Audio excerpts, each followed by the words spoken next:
Malaysia Rohingya সমস্যা সমাধানের জন্য জাতিসংঘের সম্মেলন আয়োজনের দায়িত্ব নিয়েছে। আমরা আসিয়ানের সদস্য হিসেবে যোগদান করার বিষয়ে আগ্রহের কথা জানিয়েছি।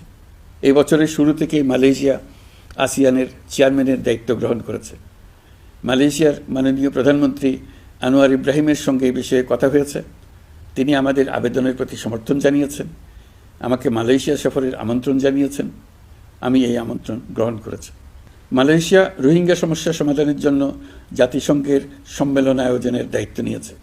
আমাদের দেশ থেকে শ্রমিক নিয়ে যাবার ব্যাপারে যে সমস্ত সমস্যার সৃষ্টি হয়েছিল সবগুলো সমাধানের জন্য আন্তরিকভাবে তারা কাজ করছে। আগামীকাল 4 দিনের সফরে আমি চীন যাচ্ছি। প্রেসিডেন্ট শি জিনপিংয়ের সঙ্গে আমার বৈঠক হবে। চীনের বড় বড় ব্যবসায়িক প্রতিষ্ঠানের সিইওদের সঙ্গেও বৈঠক করব। প্রিয় দেশবাসী, জাতিসংঘের মহাসচিব অ্যান্তনিও গুতেরেস কয়েকদিন আগে বাংলাদেশ সফর করেছেন। তাকে সঙ্গে নিয়ে আমি কক্সবাজারে রোহিঙ্গা ক্যাম্পগুলোতে গিয়েছি।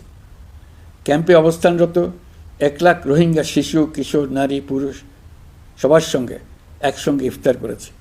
আমাদের প্রস্তাবে সম্মতি জানিয়ে আগামী সেপ্টেম্বর মাসে জাতিসংঘের সাধারণ অধিবেশনে রোহিঙ্গা সংকট নিয়ে একটি পৃথক অধিবেশন আয়োজন করার প্রস্তুতি নিচ্ছে।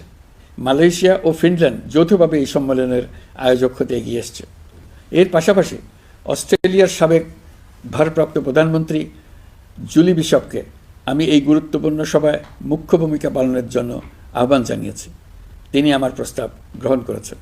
জাতিসংঘের মহাসচিব বাংলাদেশ সফরে এসে জাতীয় ঐকমত্য কমিশনের সদস্য, রাজনৈতিক দলের নেতৃবৃন্দ ও তরুণদের সঙ্গে পৃথকভাবে বৈঠক করেছেন। বৈঠকে সবাই জাতিসংঘের মহাসচিবকে নতুন বাংলাদেশ গঠনের স্বপ্নের কথা জানিয়েছেন।